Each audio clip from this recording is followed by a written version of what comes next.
Welcome to the Future of Sharing, the series where we're looking hard at how to make the sharing economy work for everyone. I'm Pete Leiden, and I am the founder of Reinvent. And today we've got, coming in from New York, Arun Sundararajan, who is the author of the awesome book, actually, The Sharing Economy, The End of Employment and the Rise of CrowdBased Capitalism. He's also a professor at NYU Stern School of Business, and we are very, very fortunate to have him coming in across the web here from his office in NYU. Thanks for coming. Delighted to be joining you, Peter. Well, one of the things we're immersing here at Reinvent on a lot of different aspects of the sharing economy, and honestly, I can honestly say this book is about the best overarching kind of comprehensive way to really wrap your head around the sharing economy that I've actually come across. I think you did an excellent job on this thing. Thank you. And it's also quite positive, though, forward-looking, but can-do and positive, which is also something that we kind of like, and it's part of the series here that we're really promoting. So one of the things I'd like to just get nailed on a few basics, and then as we move towards what the real focus of this conversation is going to be a little bit, how can we make it work better? How do we kind of really deal with some of the issues that are coming around the sharing economy? But when you use the word crowd-based capitalism, and so, but on the other hand, we talk here about the sharing economy. So do you want to just talk a little bit about when you talk about the sharing economy, what is it bounded by in your world? How big is it essentially, or where are we now? The boundaries in your mind of what we're talking about. I mean that's a great place to start because the term sharing economy seems to refer in people's minds to a lot of different things. I see it as part of a broad shift in how we organize the world's economic activity. And I use the term crowd-based capitalism because it seems to be the most precise label for this transition in organizing the world's economic activity that platforms like Uber and Lyft and Airbnb are a part of. So the way I bound it is I bound it in the following way. In the 19th and 20th century, we built organizations of increasing size and complexity that took us away from the Adam Smith 18th century economy of individuals selling goods and services to other individuals, and towards a model in which a large organization would accumulate resources. It would hire employees full-time, it would raise capital, it would sort of build buildings, build factories, and cohesively produce goods and services for, sort of millions of customers. The shift is away from that centralized model and towards one where you still have an intermediary, you still have an entity that is coordinating the interaction between the sources of these resources and the consumers who are getting the goods and services. But this entity, many of the sharing economy platforms are good examples, is drawing on resources from the crowd as and when it needs it. And so Airbnb will draw on a particular host who has particular sort of real estate assets and hosting skills to facilitate the provision of short-term accommodation. A number of different ride-sharing platforms will call on the resources of an independent driver who has a car to provide transportation service. A peer-to-peer car rental company will facilitate the rental of cars by consumers, but from owners instead of using a dedicated fleet. A city-to-city transportation network like BlaBlaCar in Europe will facilitate the selling of empty seats in other people's cars when people are driving from one city to another, but it's drawing on these resources as and when it needs it instead of building a centralized infrastructure with full-time employees and dedicated capital and resources. And so what this transition is doing is, it's blurring the lines between the personal and the professional in the provision of commercial services. It's bringing things that we used to do with our friends, giving them rides to other cities, letting them stay in our houses, cooking them meals, lending them money, picking them up from the airport. And it's sort of bringing those into the commercial realm, but the providers are largely not full-time professionals. It's blurring the lines between casual labor and full-time work. And it's shifting us in some ways back to that 18th century economy, where there is a lot more peer-to-peer exchange, except that it's sort of Adam Smith's market economy on steroids, because the platforms are enabling this kind of peer-to-peer exchange in a way that isn't constrained by geographic boundaries. And this sort of machine of capitalism is dramatically scaling the peer-to-peer behaviors.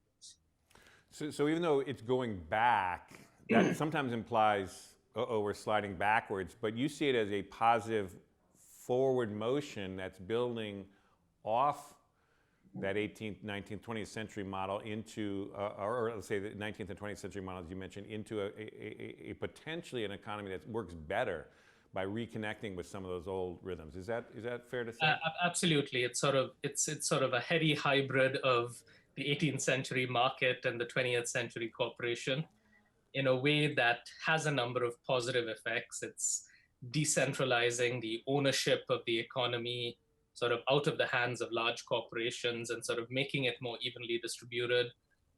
It's shifting the role of the individual away from being a provider of labor for a salary and towards being some form of micro entrepreneur. And there are different flavors for this that depend on the platform that you're interacting with. Some are more employee-like, some are more independent. But the fundamental contract between the individual and the institution shifts from labor provider to small business owner.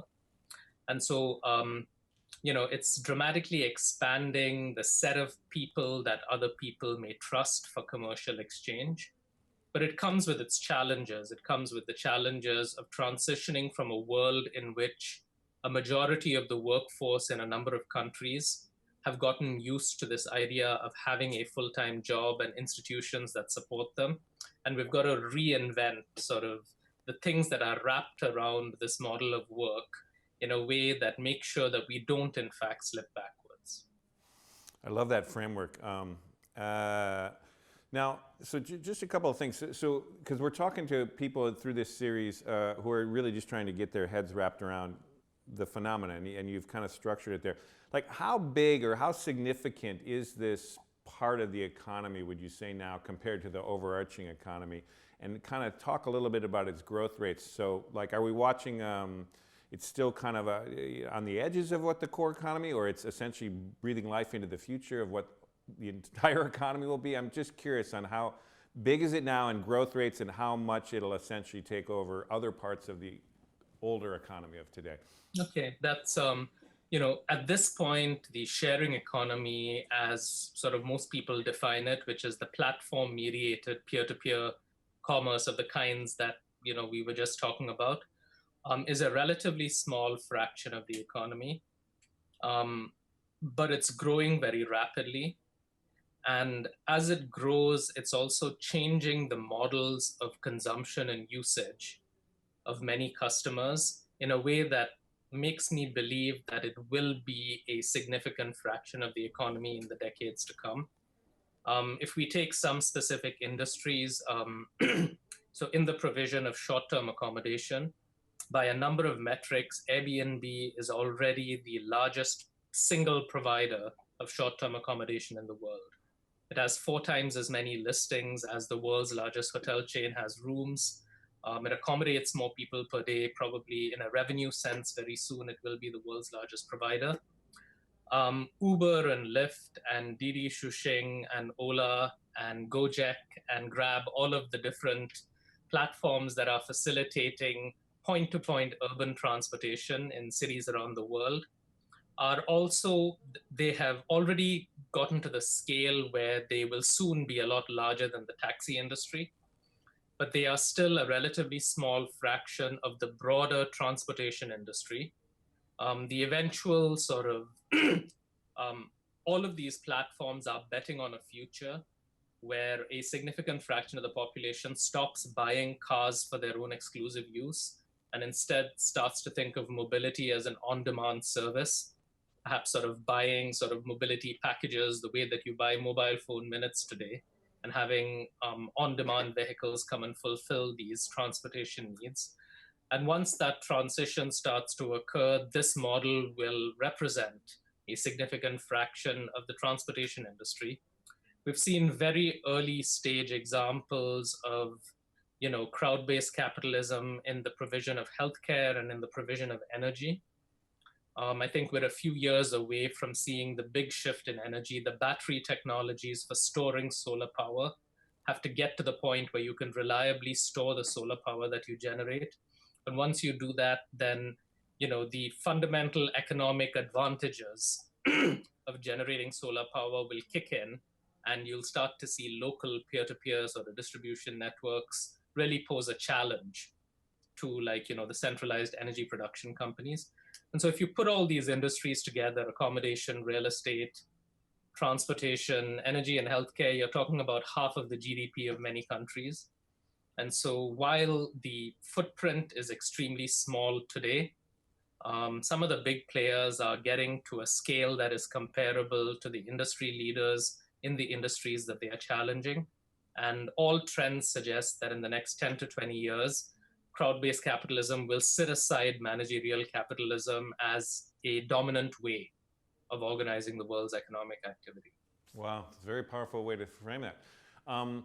Maybe just one other elaboration on that. There's often a kind of a phrase in Silicon Valley here where we are, it's the Uber of this or the Uber of that, or it's the Airbnb of this or that. I mean, do you see that these models are cracking a kind of platform-based peer-to-peer system that essentially people just start popping into previously kind of areas that wouldn't necessarily have been areas that you'd consider applying those kind of models? Well, I'm sure that I've seen the application of the basic platform model for real-world goods and services to sort of a dizzying array of industries over the last 2 or 3 years. Some of which are well suited for the model, and some of which it just represents sort of momentum and excitement and wishful thinking from venture capitalists. But more importantly, it's also revealing that some of these behaviors, some of these forms of exchange already exist in the economy. It's just that they aren't too visible and they aren't organized systematically in a way that allows them to scale. So there's been a lot in the news recently about food sharing platforms that allow individuals who prepare food at home to then provide it commercially to other individuals as takeout. And I grew up in India where this kind of thing is really widespread, but it's not organized through a platform, it's organized through local networks. And the platforms that are doing it in the United States are tapping into a network of providers who either are doing this on a small scale or who always wanted to do it but couldn't find the channel. And so that's certainly an industry in which I think that there will be growth. There's a range of farmer to consumer models that, again, we've always had through the local farmers market, but which has the inefficiencies of not knowing what's going to be available and not getting what you want, and getting used to the idea that the fruit don't look as bright and shiny as the ones that you see in Whole Foods. There are platforms that are trying to introduce some efficiencies into that, matching the farmers who sort of grow the produce, or the fishermen who sort of do the fishing, or the people who are actually sort of creating the food to the people who want to consume it. And so, I'm not predicting that in 10 years everything will be peer-to-peer. The transition will be very gradual and probably slower in the food industry and the energy industry than in the transportation or accommodation industry. But yeah, there's a lot of excitement that leads to a lot of innovation. By definition, when you have innovation, you will have a lot of failure. But what will be left behind is a set of platforms that have not just identified that there's an opportunity to organize economic activity differently, but have thought carefully about designing an experience that works well for both the provider of the goods and service and for the consumer. Totally. So it's kind of not really an inevitability, but clearly there's this growth. You gotta, if you're running a city, which is a lot of the people that are kind of what we're talking to in this series, you're watching it coming. You gotta kind of deal with it. Let's talk a little bit more about the positives, and then for sure, what I'd really like to spend the bulk of the time is talking about the challenges and some of the solutions around it. But But people are, when they first kind of confront it, it's like, well, wait a minute, is this a good thing? Yeah, maybe it is inevitable, maybe it's taken over more and more, but is it positive? And you made some reference earlier in the conversation, but can you give people a little bit better sense of why you see this as a good development, and maybe highlight some of the things like, well, you know, that are superior even from the system that we kind of got used to in the 20th and late 20th century? So let's start with why the economy, the fundamental economics of crowd-based capitalism are inherently superior to the managerial capitalism that preceded it. First of all, at the core of the model is a more efficient use of resources. It's a more efficient use of space. It's a more efficient use of transportation resources. You're sort of revealing the hidden resources that exist and providing a way for them to be utilized through a market. And so there's an increase in the efficiency with which we use capital, assets, labor. And generally, an increase in that kind of efficiency leads to an increase in productivity, which is good for an economy, which sort of accelerates the pace of growth of an economy. The second economic fundamental that is positive is that there's an increase in variety. And so if you contrast what's available on Airbnb with even sort of like, you know, the most innovative hotel chain, clearly the variety on Airbnb is just fundamentally vastly greater. Sometimes there's an increase in quality as well. If you think about the immediacy with which you can get transportation today relative to 5 years ago. And when you increase variety and diversity and quality, what ends up happening is that people consume more rather than less. And, you know, economists tend to disagree about most things, but if there are two things we agree about, one is that productivity growth leads to economic growth, and the other is that increases in consumption lead to economic growth. So those fundamentals are clear. I mean, it's good for the economy on those two fronts. My research suggests that it will also have an equalizing effect on the economy. It will start to decentralize the ownership of the means of production, so to speak. You know, I'm not a Marxist by any means, but like, you know, I know that using the term means of production comes with all of the weight and history associated with it. But what I mean is that, you know, think about a hotel chain and contrast it with Airbnb, or think about a retail operation and contrast it with Etsy. You know, in the case of Airbnb or the case of Etsy, what you've done is, yes, you've created a multi-billion-dollar platform, but you've also created millions of micro entrepreneurs, people who actually own genuine businesses that they are running. And so they have started becoming small owners or owners of a tiny fraction of the capital of society. They're setting prices, they're managing inventory, they're doing customer relationship management, they're building a brand through a reputation system. And when you decentralize ownership of the capital, that in the long run equalizes things. You know, Thomas Piketty in his book Capital in the 21st Century a couple of years ago made this argument in 600 pages, but the core of his argument is that people who own capital see faster rates of income growth than people who receive wages. And so when we shift the model away from individuals as providers of labor for wage and towards individuals as owners of businesses, we're going to distribute the ownership of capital in society more evenly, and this will have a long-run equalizing effect. There are other benefits as well. Because of the peer-to-peer nature of crowd-based capitalism, there is a positive impact that it can have on the levels of trust in society in general. If you look at the trends in the United States, for example, for how much people trust each other, they have been declining steadily since the early 70s, where the General Social Survey started measuring this. And they've been declining most acutely among young people. Now, if the youth of today who have grown up reading Yelp reviews and Amazon reviews and who have this sort of familiarity with digital interaction start to have repeated interactions with people they don't know that are positive, which is a vast, vast, vast majority of the sharing economy interactions, this increases the extent to which people perceive other people as being trustworthy, even if they don't know them.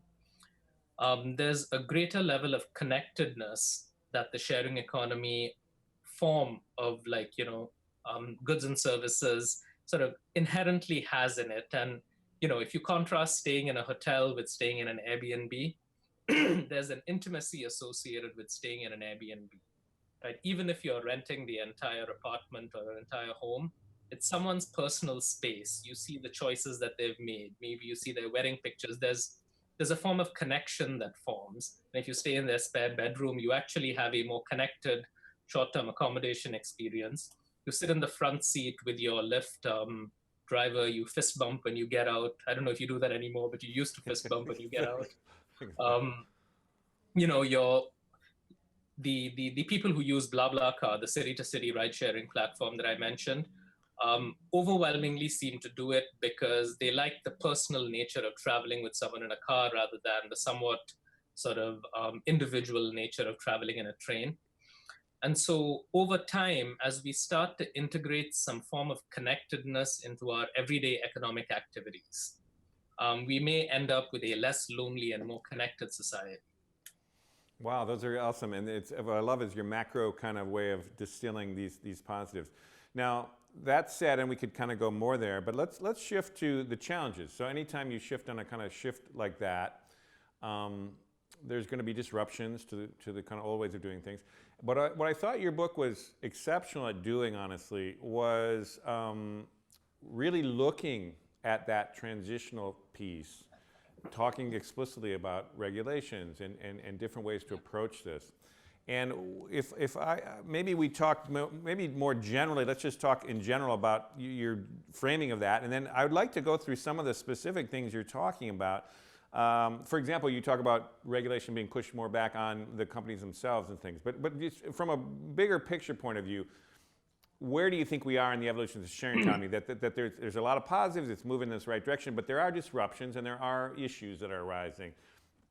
What's your kind of idea of where we're at and what we should be doing in general in this kind of space? Well, I think the challenges fall into two big buckets. I think the first bucket is the regulatory challenges. And, not surprisingly, many of the large sharing economy platforms have, sort of faced a number of challenges fitting the new way in which they're providing a good or service into the old regulatory boxes. And I'd say that this is not surprising because what the sharing economy by and large represents is new ways of providing familiar things. And so the familiar things have pre-existing ways of being regulated that expect a professional provider, that expect a certain sort of level of, working full time, that expect a certain scale. And, when you inject, Uber drivers or Lyft drivers or Airbnb hosts into this picture, the new model doesn't fit into the old regulatory boxes.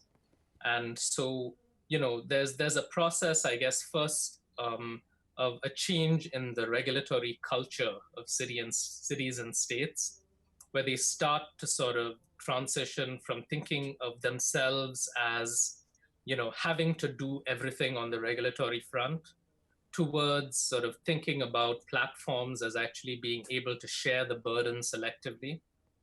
And then there's the reframing of the rules themselves. And both of these are challenging processes because many city governments, justifiably feel, for example, take taxi. They've been regulating it for 50 years. Like, taxi in New York City wouldn't have worked without metered fares, inspected cars, screened drivers 25 years ago. I mean, the guy with a board, sort of saying, do you need a ride at the airport? That's clearly not something that was viable. And so you needed regulation at the time. But now you've got new intermediaries who can do a lot of the things that the regulator was necessary for. And so we have to sort of transition out of a way of thinking that says we have to do everything and actually embrace the idea that the government can focus on what's really important, what really requires centralized intervention to make sure that society gets to the place that it needs to be, and to leave a lot of the rest of the responsibility to the platforms themselves. And so we're at a very early stage in this transition. I think that many of the platforms today, in some ways, are creating a public good by sort of clearing the path and laying the groundwork for future companies to come in with a more sort of accommodating regulatory landscape. But regulatory change is a slow process, as it should be. I think it will be 5, 10, maybe more years before things actually settle down and we have sort of a clear idea of how the world's economic activity should be regulated for the new paradigm. So the second front is protecting labor or creating a new social contract. That's perhaps one of the biggest challenges that United States, Western Europe, and many other modern societies are going to face in the next 2 decades, because we're transitioning from an economy of full-time employment to one in which an increasing fraction of the workforce is going to be making a living as tiny business owners. And while this is empowering, it also hits up against the fact that we have created, we've corrected some of the deficiencies of the full-time employment model over the last 100 years. We've reduced the imbalance in bargaining power between the institutions and the individuals through labor unions and labor laws, minimum wage. There's a whole bunch of progress that has been made. And we've constructed a funding model for someone wanting to feel safe and stable in their lives that is contingent on full-time employment. So you want the same amount of money every month, you want health insurance, you want to sort of be protected when you retire, you want paid vacations are desirable, a bounded work day is desirable. The fact that people below a certain age should not be employable is also desirable. And all of this law has been created and these funding models have been created, but for the full-time employment model.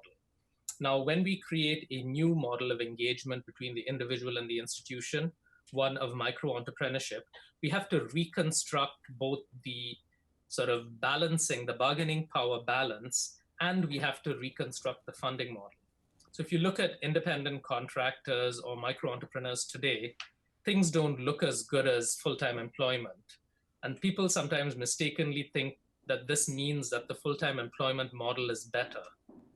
But the full-time employment model plus 100 years of progress, plus a good funding model, plus all of that stuff is better. But inherently, the micro-entrepreneur versus provider of labor, the micro-entrepreneur is a more empowered model. We just have to wrap the protections around it, change labor law, change the funding model in a way that gives people, every individual wants stability, they want security, they want predictability. We just have to wrap that around the micro-entrepreneurship model as well. Wow, huge. Both are huge. Well, let's let's go back to the. You broke into 2 pieces. Let's go back to the one. They're both awesome insights, but let's go to the one that you're talking about, the shifting boundary of who's responsible for what regulation. Because I think what you're raising here, to me, is to a lot of people would be controversial. It's like you're saying, well, gosh, let the companies, do more of the regulation. But then people are thinking, well, that's like the fox in the henhouse kind of thing. Yeah. But I know what you're getting at here. But explain it for someone who's trying to wrap their head around that, why that would work, and why that's desirable over a more centralized framework that we've come used to from the center of government. Okay.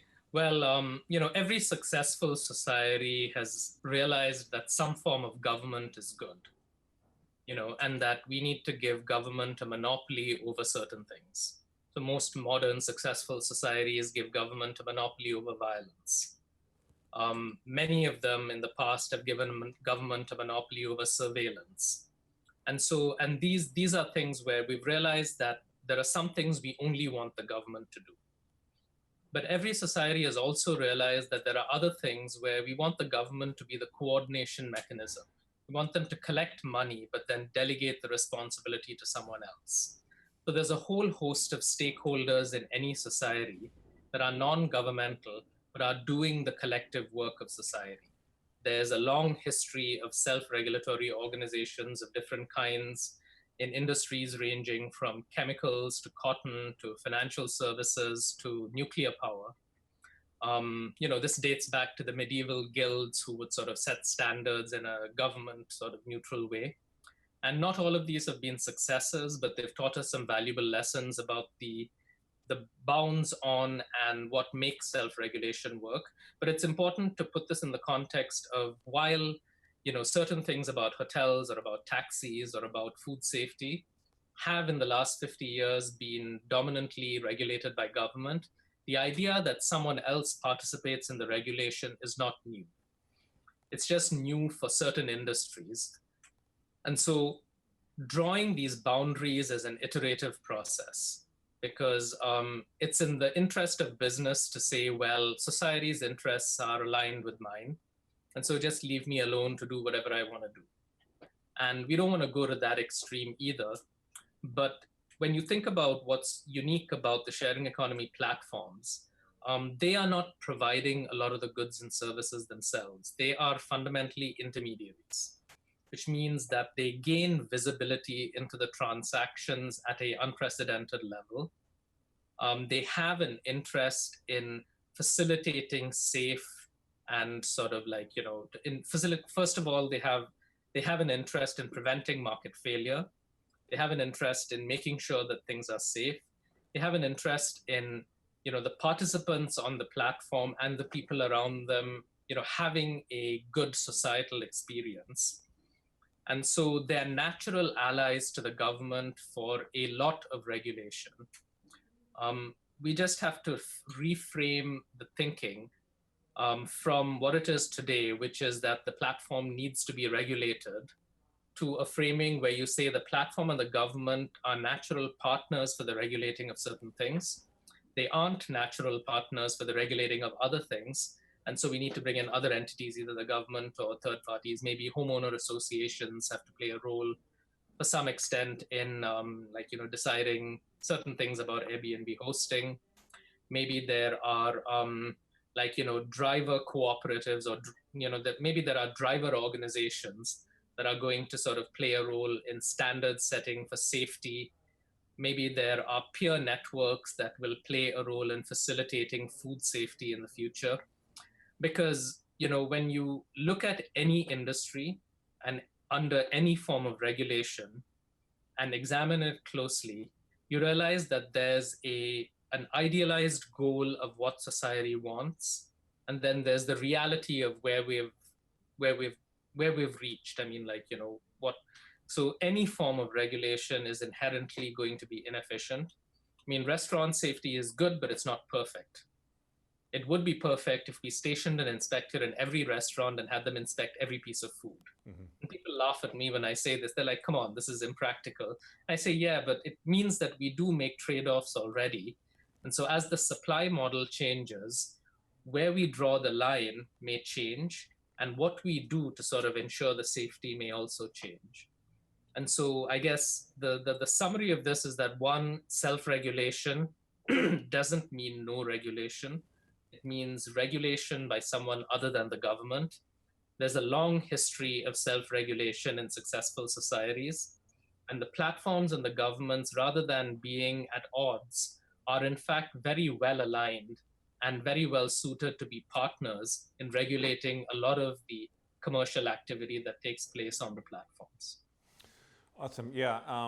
And I guess if in a practical manner, that would mean some amount of transparency between what the company is doing and what governments could monitor, and some kind of data sharing or access to data that governments could at least be confident these companies are in line. I mean, so there is some kind of implications of what you said there. Yeah. But yeah, clear. But on the transparency front, my opinion, I think at this point in time, is in the minority.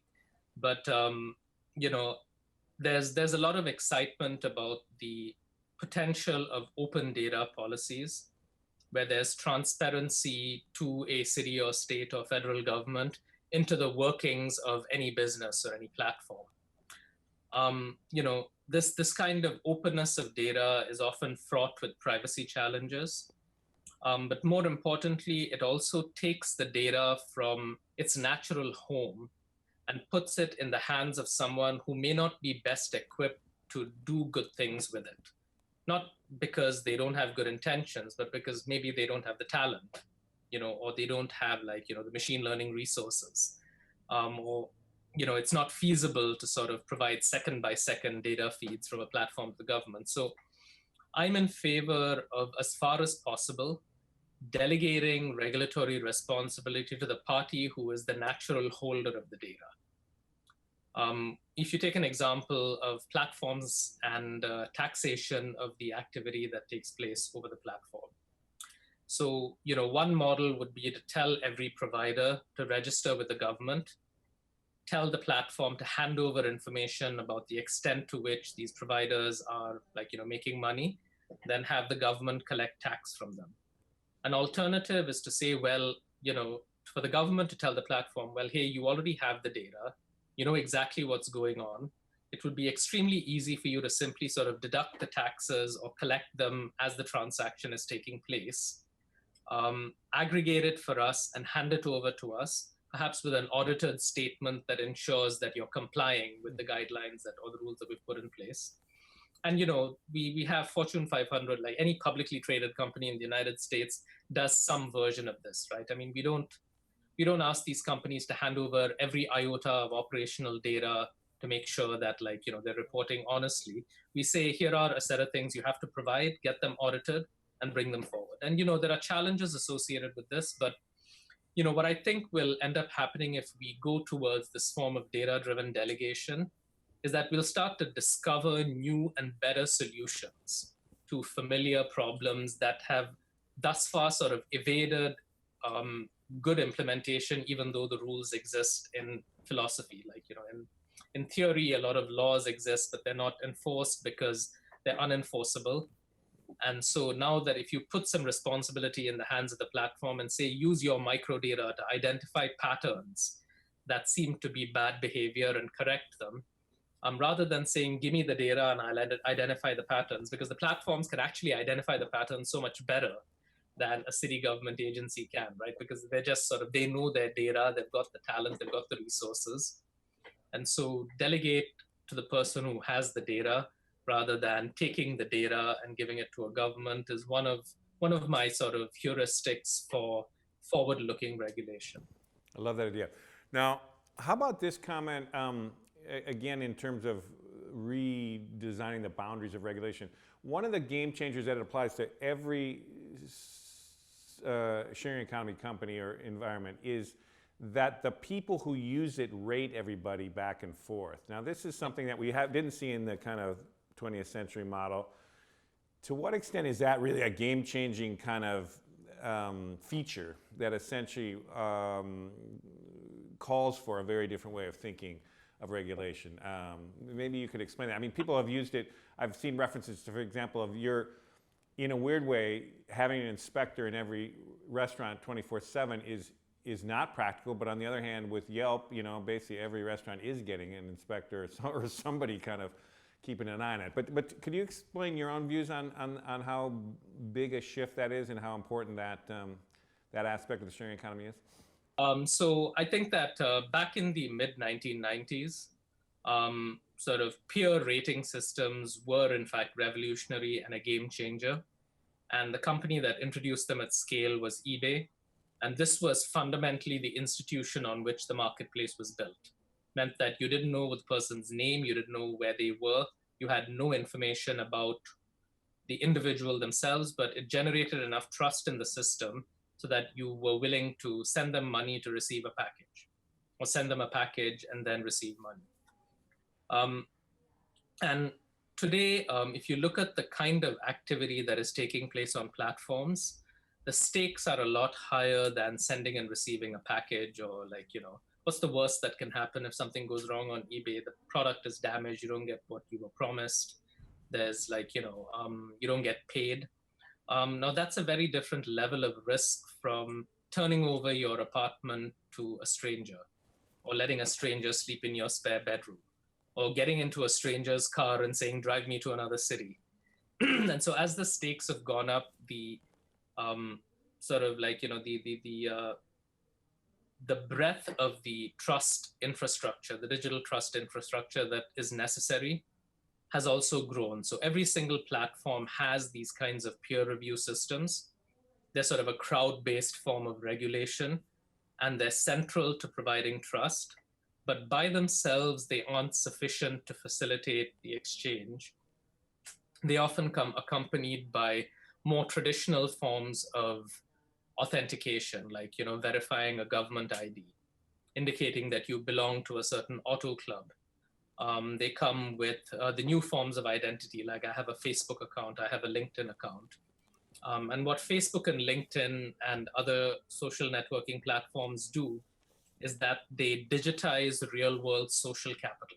They bring online all of the relationships that exist in the real world. And those have always, social capital has always historically been, a provider of trust.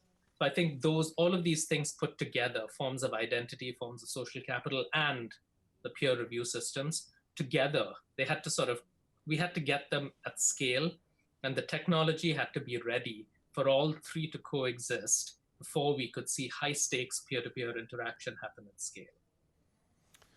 And so now that we're here, any recommendations going forward of how much to trust that, or how to evolve that in any way, or do you see it as really kind of done its work and now we need to build off that in other ways in terms of regulation? Well, I think that one of the things that people are starting to realize, users themselves start to realize, is that with peer rating systems don't provide a representative view of a customer's experience. People tend to write reviews when things were really good or things were really bad, a lot more than they write them when things were okay, as expected. And so I think we're beginning to adjust our view of them naturally to realize that, good and bad extremes may be overrepresented. But it's helpful for a platform designer to sort of try and bake that into their design, to sort of inform customers and to sort of account for the fact that this isn't going to be a normal distribution, but it's going to be sort of emphasizing the tails in sort of statistics speak. But I think the basic building blocks for a trust grid, so to speak, a digital trust grid, are in place.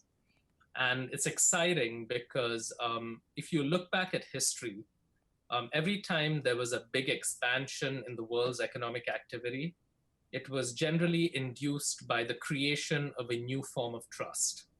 And so when governments started stepping in and setting food standards, I think this started in Roman times, although sort of a lot later at scale, that was an injection of trust that allowed you to buy milk from someone you didn't know rather than from a farmer who lived in the same village. Once we created courts of law and the ability to write contracts, that created another significant expansion in possibilities for trade. Once we got familiar with the idea of brand-based trust, again, that dramatically expanded, the extent to which you could engage in everyday sort of commercial interactions with people who you didn't know and didn't have sort of the bandwidth to write a contract with. So now that we're creating this digital trust grid, I think that the possibilities for exchange between individuals are going to grow dramatically again. And I think that's sort of one of the most exciting contributions of the platform-based or sharing economy to sort of modern societies. We're going to have a whole host of people who didn't have the ability to run a business or didn't have the ability to sort of choose because they were constrained in some way. It's almost like the drivers of trust are very local.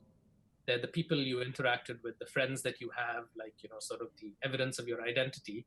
But we're taking all this information and making it available to a global audience. And so over time, this definitely sort of expands the commercial possibilities and the possibilities for exchange. So yes, reputation systems are central, but they're more than just peer-to-peer feedback systems, and any smart platform recognizes that. Without going into too much of a can of worms here, you make reference in your book to blockchain, which for a lot of people trying to wrap their head around, that's a whole other concept to kind of wrap their head around. But I think it is worth, I'd like to ask you, to what extent, again, building on this sense of trust, how important is the evolution of blockchain to the success of the sharing economy? Do you see that as pretty central, or how intertwined are those two developments that are going? Well, I think it's going to expand the scope of crowd-based capitalism significantly. If you think about it, today's crowd-based capitalism is the crowd being the source of resources, of labor, of capital, and tapping into a centralized platform. The vision of the blockchain is where the crowd collectively is not just the source, but is also the market maker. And so the crowd somehow collectively also mediates the transactions without the need for a third party.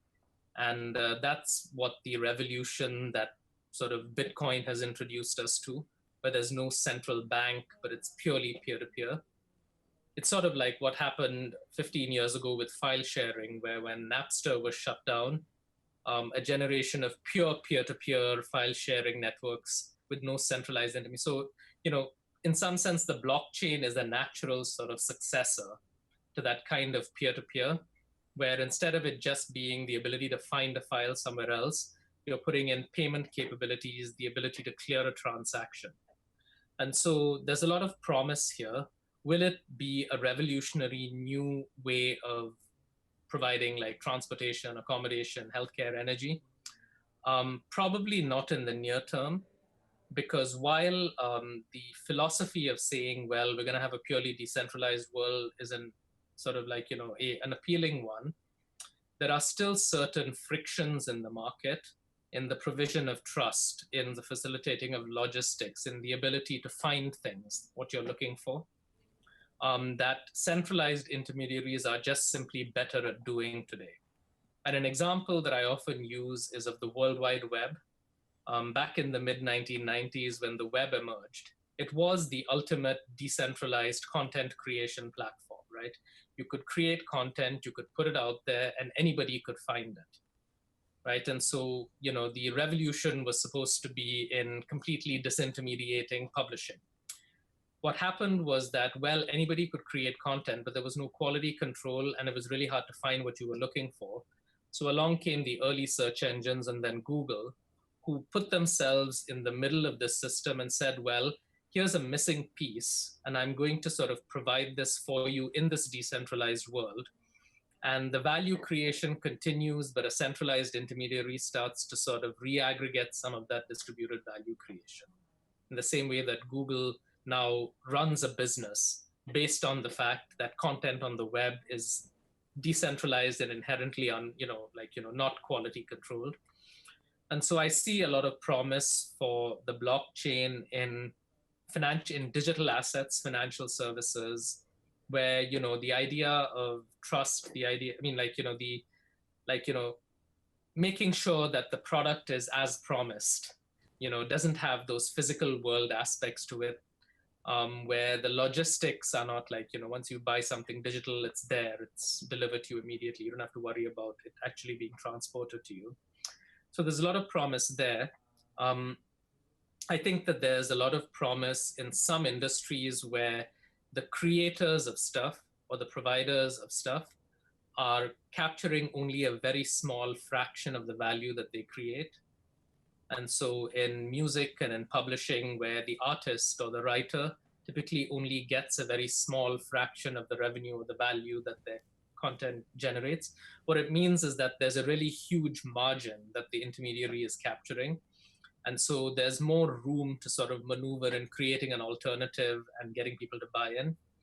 But in a business where the platform is taking 10% of revenue and the provider anyway gets 90%, it's going to be hard for a blockchain-based system to move the needle enough that people are going to say, well, I'm willing to sort of give up all of this centralized advantage in exchange for an additional sort of dollar on every 10 I make.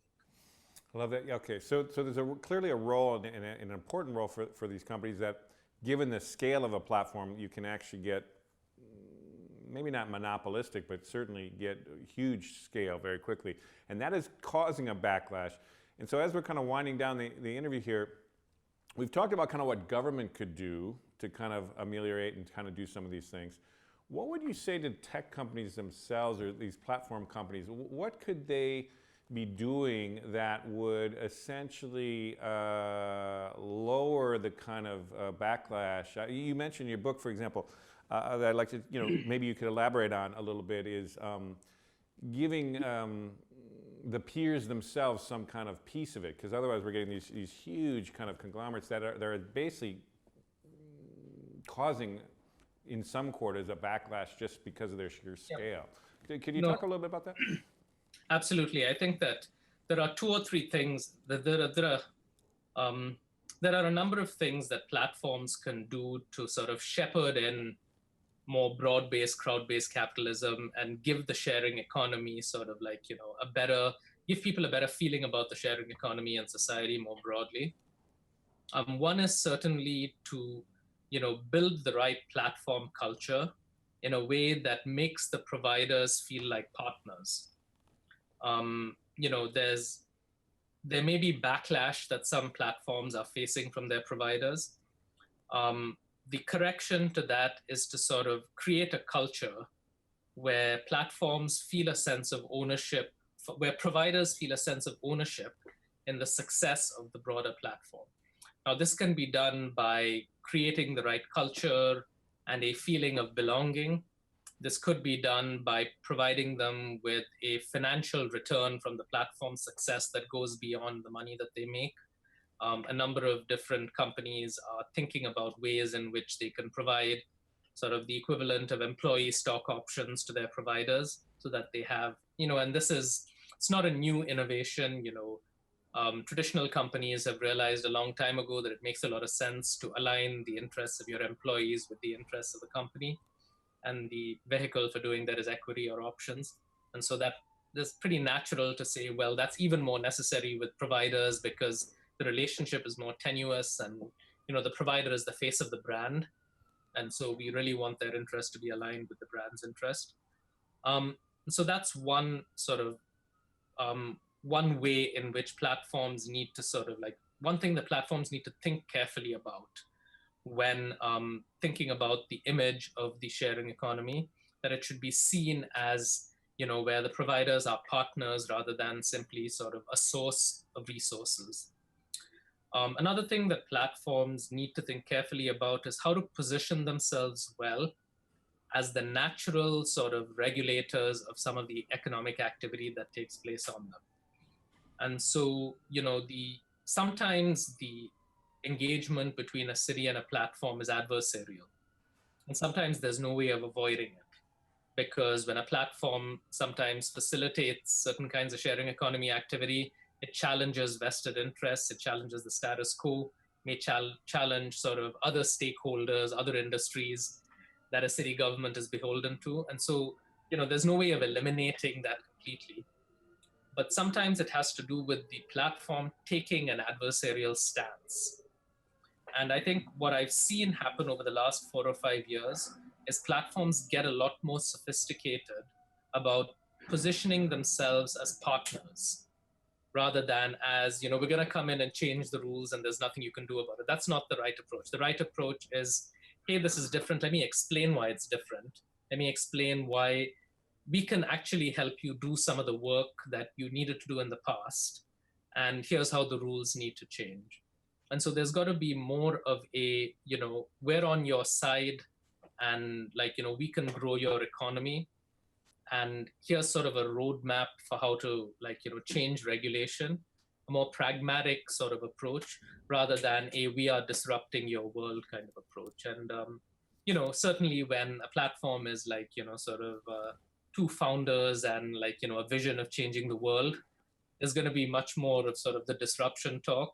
But, I've seen over the last few years, a lot more nuance, a lot more sophistication, a much better understanding of how government works.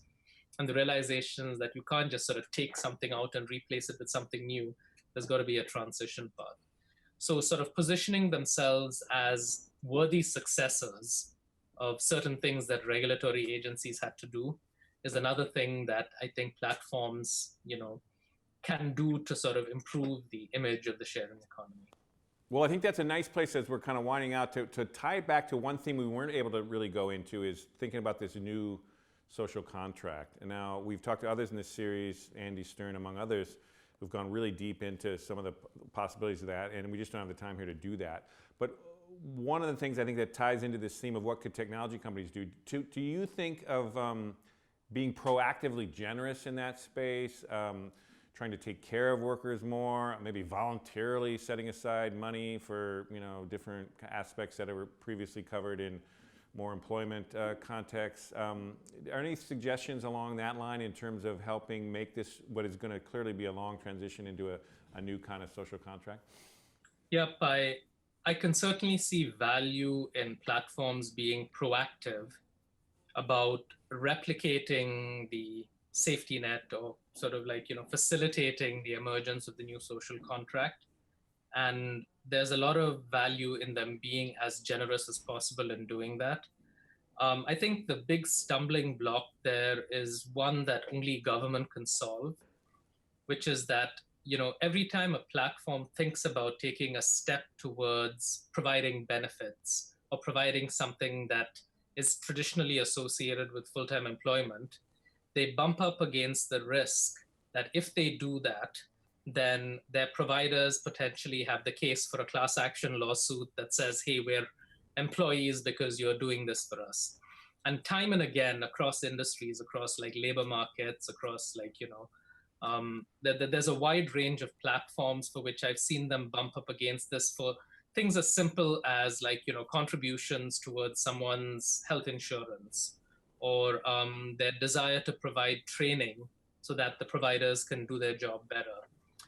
All of these efforts are sort of held back by this looming threat of a potential classification suit. And the reason why I say that the burden is on the government is that that structure of labor law, where we say, here's the category and here's how we decide the category, has to change, or a safe harbor has to be created so that the platforms can actually step up and say, well, here's like, we're smart and we realize that happier providers are more likely to stay with us.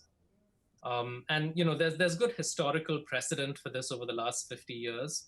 If you actually look at what a typical full-time employee gets from a company, only a small fraction of that is actually mandated by law. The United States has no paid vacation law, but 75% of full-time employees get paid vacation. The minimum health insurance requirements are vastly exceeded by a lot of companies. And the logic of the companies isn't that, hey, we're doing it out of the goodness of our heart, but it's a talent retention and talent attraction strategy. And so platforms actually will naturally go in that direction of saying we're going to sort of provide a broader safety net as a way of attracting and retaining talent. And you've seen in the ride-sharing space, the platforms sort of spend millions of dollars competing for drivers. None of them offered benefits as a carrot. And the fact that they didn't do that is sort of like, illustrative of the kind of barrier I'm talking about. So we need that to be removed, and then we'll see sort of like, the evolution where there'll be some of it that'll be government mandated, but a lot of it will come from the platforms, just the way that it comes from the corporations today. So it sounds like, to end here, because and again, it's been an awesome conversation here, but it looks like the ball is now in the government's court in many respects. I understand that there's responsibilities all around, but if you had to give advice to people in government, city government, state, federal for that matter, any advice or last words to say, are we talking here like a 1 or 2 year window, a 5 year window, or how critical is it to kind of to their role at this stage? Is there anything you want to just kind of give? Because that is a lot of the audience that we're talking to here. Well, I think at this stage, what's critical in the short term is to lay the groundwork. And by that, in the United States, it's unlikely that a government-funded safety net structure is going to emerge. This may be more sort of aligned with the philosophy of other countries, but it seems, if at all, we do see basic income or something like that, that's probably in the distant future. But in the interim, what we need are structures that align incentives.